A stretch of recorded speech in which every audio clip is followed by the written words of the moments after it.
Welcome to the Deep Dive. If you've spent any time navigating diverse teams, maybe global markets, or even just tricky social situations, you've probably bumped into this idea of cultural intelligence. Today, we're going, a bit beyond just the textbook definitions. We want to explore how CQ isn't just some nice-to-have skill. It's actually, well, it seems to be the crucial thing, separating struggle from success in our, super interconnected world. So we'll unpack what it really means, look at the impact it has, which can be surprising, and find some practical ways you can actually boost your own CQ. Our mission, like always, is to take your sources, articles, research, maybe even personal notes, and pull out the most important bits of knowledge, the key insights. The goal is to leave you feeling well-informed and ready to use what you've learned. So let's just jump right in. Think about that time maybe you knew all the supposed rules of a new culture.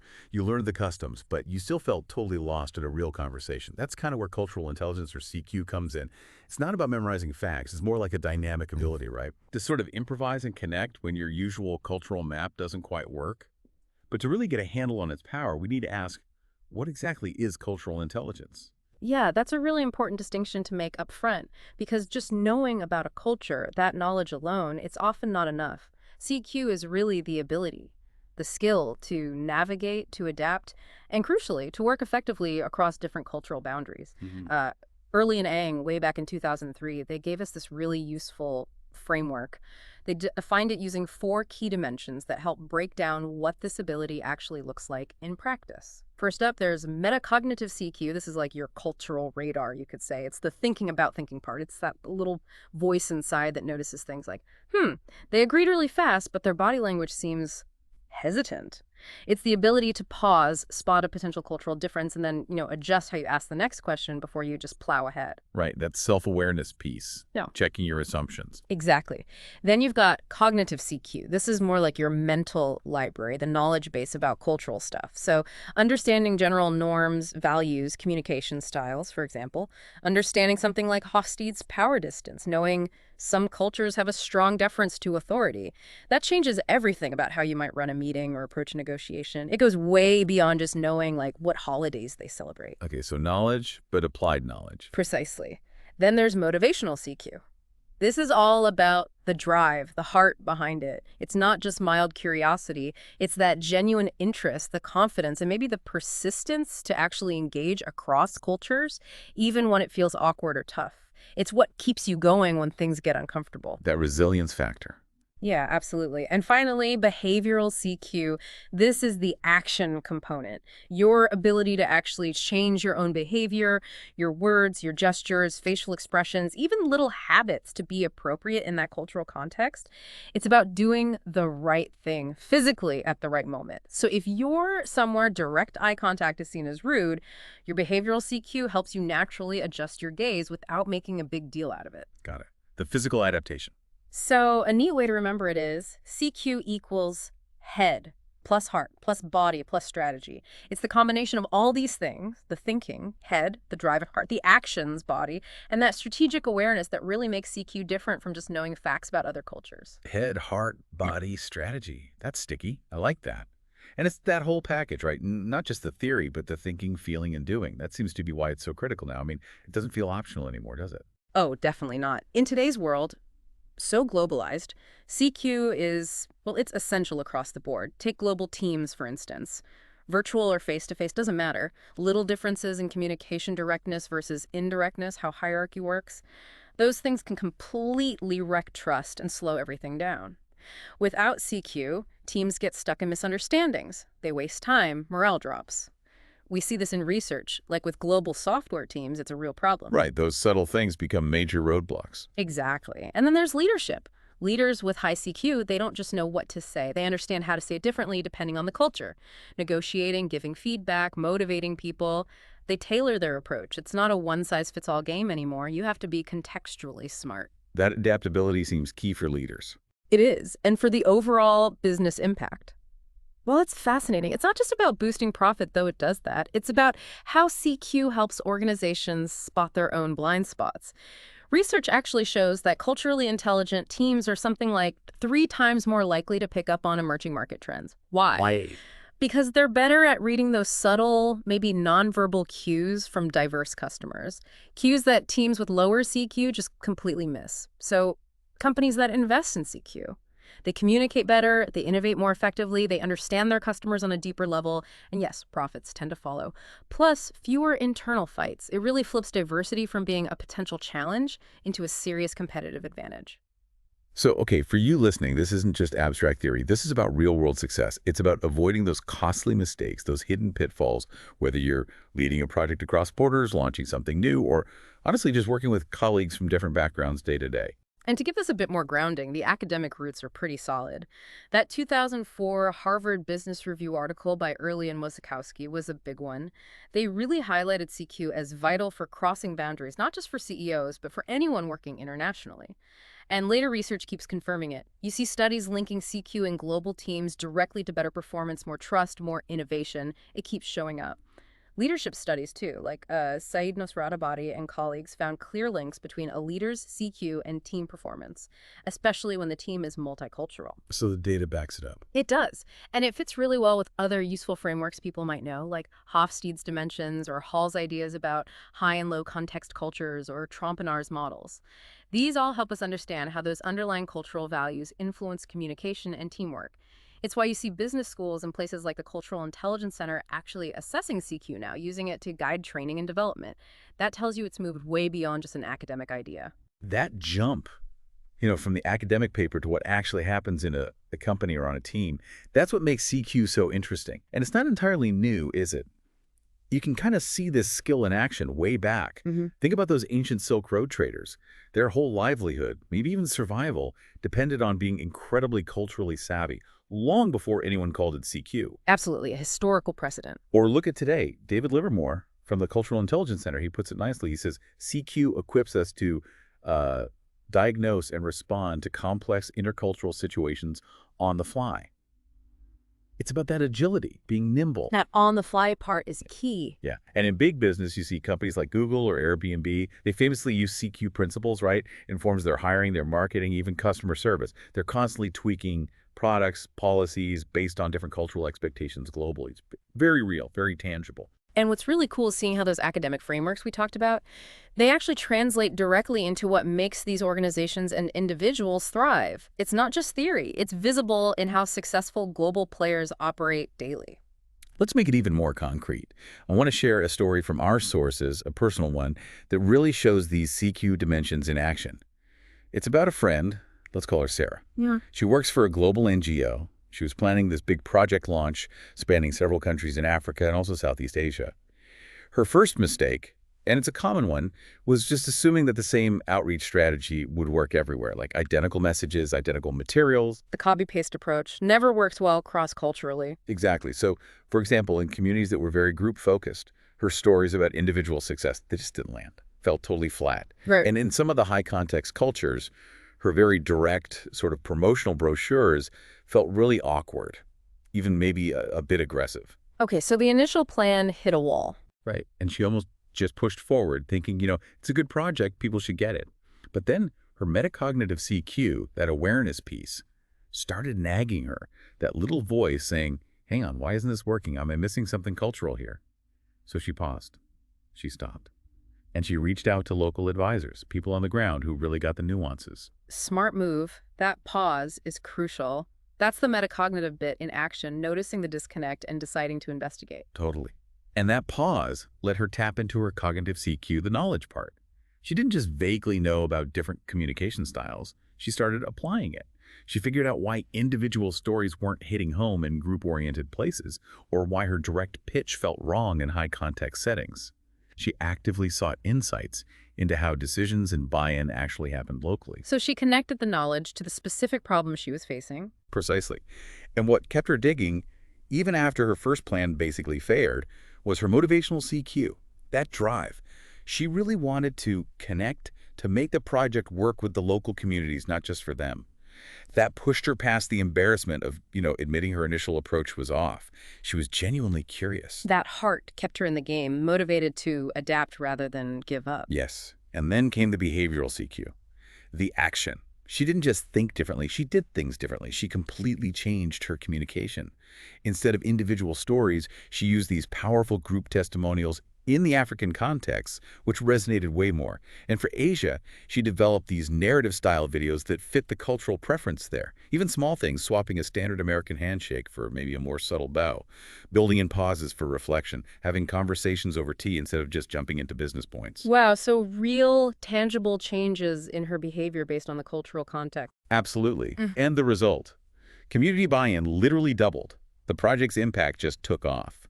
What Sarah really learned, she said, was that CQ is so much about listening first, really being willing to adapt your plan, and letting the local voices actually shape the strategy. It wasn't just lip service. That's a fantastic illustration of all four dimensions working together.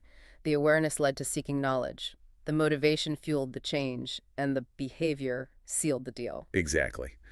So, okay, let's pivot this back to you, our listener. What does Sarah's story mean for you? How can you actually start strengthening these four CQ dimensions, maybe starting today? Yeah, Sarah's story really highlights how they all weave together. To build your metacognitive CQ, that internal radar, you need to practice active reflection. Before you go into an intercultural meeting, or maybe afterwards, just ask yourself, what assumptions am I carrying about this culture? Or did my approach actually land well, considering their norms? Simple things like a quick journal entry or a mental debrief can really sharpen that awareness over time. Making reflection a habit. Definitely. For cognitive CQ, building that mental library, go deeper than just surface level facts. So instead of just knowing the definition of high versus low context, think about what that looks like in a real meeting. In a high context culture, maybe a direct no is rare, it might be impolite. Understanding that helps you interpret silence or a vague, maybe much more accurately, connect the frameworks to actual situations. Think always practical. Exactly. Then for motivational CQ, that heart or drive, it's about actively cultivating genuine engagement. Ask yourself, which cultures really spark my curiosity? What cross-cultural challenge actually feels exciting to tackle? Sometimes, honestly, the situations that feel most uncomfortable are where you make the biggest gains in CQ. It's about leaning into that discomfort with a mindset of, I'm here to learn. Embracing the challenge. Right. And finally, behavioral CQ. This is where deliberate practice comes in. Actively look for chances to adapt your nonverbal communication. If you know you're interacting with a culture that values more formality, consciously practice a slightly more reserved posture. Maybe slow your speech down a bit. If it's a more expressive culture, allow yourself a bit more animation, maybe use gestures more openly. It's not about being fake or mimicking. It's about conscious, respectful adaptation of your style. So yeah, maybe avoiding that accidental thumbs up in places where it means something totally different, right? Yeah, exactly. That kind of specific behavioral adaptation is key. Okay, this really makes it concrete. You mentioned cultural differences and how missteps happen. That naturally leads to thinking about conflict. It seems almost inevitable when you have diverse perspectives meeting. How does CQ help turn conflict from something destructive into something, well, constructive? That's a critical point because conflict will happen, and cultures approach it very differently. Some cultures prioritize harmony above all else. They might avoid direct confrontation, maybe use indirect ways to signal displeasure to save face for everyone involved.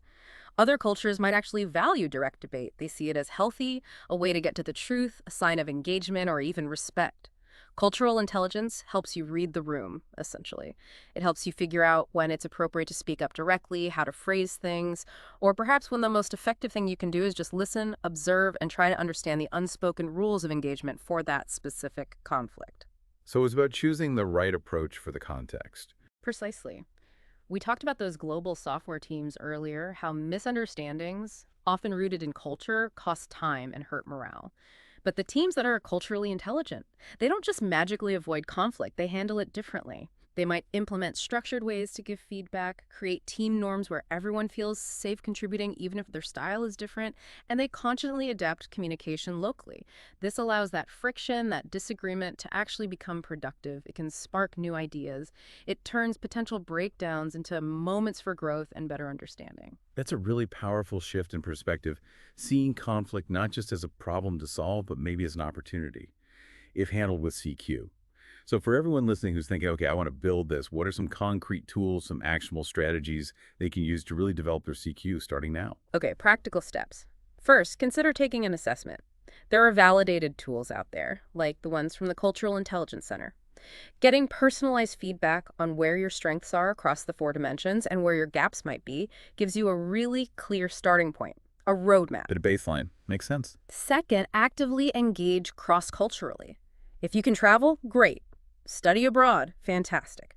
But even locally, join multicultural groups, volunteer, find ways to interact with people from different backgrounds online or in your community. Immersive experiences are incredibly effective because they force you to adapt in real time. You can't just rely on theory. Get out of your comfort zone. Exactly. Third, make reflection and journaling a regular practice. After you have an intercultural interaction, big or small, take just 5 minutes. Ask yourself, what surprised me? How did I react instinctively? Was it effective? What's one specific thing I could try differently next time? Thinking about those four CQ dimensions. That metacognitive loop is vital for learning. Learning from experience. Fourth, consciously practice perspective taking. Before you walk into an important meeting or have a significant conversation with someone from another culture, take a moment. Try to anticipate their viewpoint. Ask, could my directness be perceived negatively here? Or am I being too vague for this context? How might my body language be read? Doing this before you engage helps you adjust proactively. Thinking ahead. Fifth, use those frameworks as lenses, not just facts to memorize. We mentioned Hofstede, Hall, Trump, and ours. Don't just learn the categories, actively use them to try and decode behavior you observe. If you see deference in a culture high on power distance, understanding the framework helps you interpret it as culturally appropriate respect, not necessarily weakness or lack of opinion. Use them as tools for understanding. Right. And finally, particularly if you're in a leadership role, model CQ yourself. Actively solicit input from local team members, be open to different ways of running meetings, establish feedback processes that feel inclusive to everyone, be mindful of different cultural holidays and work rhythms. When leaders demonstrate CQ, it sends a powerful message and encourages it throughout the team. Lead by example. That's a really solid toolkit. Very actionable steps that, you listening can start implementing right away to build up those CQ muscles. And it's worth remembering that the positive effects of CQ, they don't just stop with you. If we kind of zoom out and connect this to the bigger picture, there's a powerful ripple effect. At work, teams with higher CQ don't just innovate more, they innovate in ways that are more globally relevant. Trust builds more easily. The organization's overall global impact tends to increase. In our communities, CQ helps build bridges. It fosters better integration between different groups, deepens empathy, and can even help reduce polarization by encouraging genuine understanding. And maybe globally, on a larger scale, when more of us choose curiosity about cultural differences instead of suspicion, we collectively push back against cultural homogenization.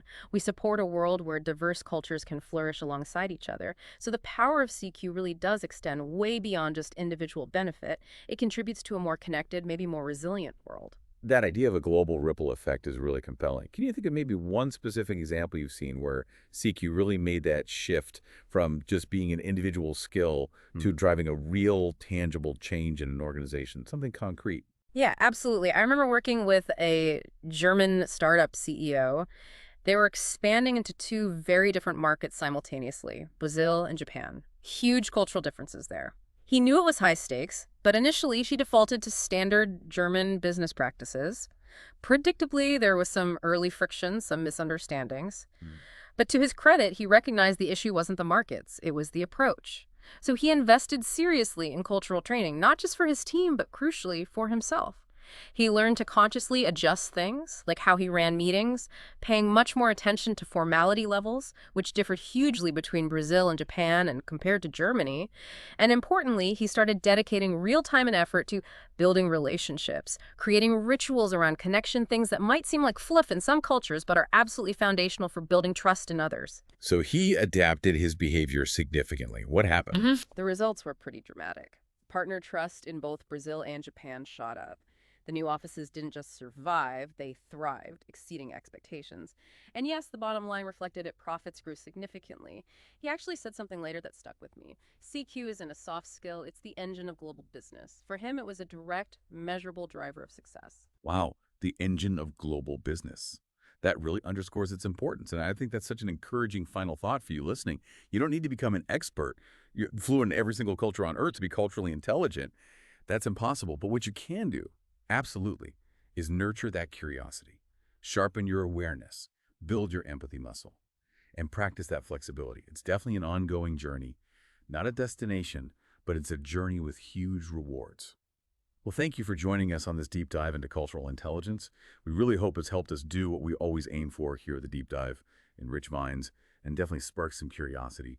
We'd encourage you to maybe think about some of those reflection questions we mentioned, or perhaps take just one small CQ action this week. Maybe seek out a conversation with someone from a different background, and consciously try to apply that CQ lens, observe, listen, adapt.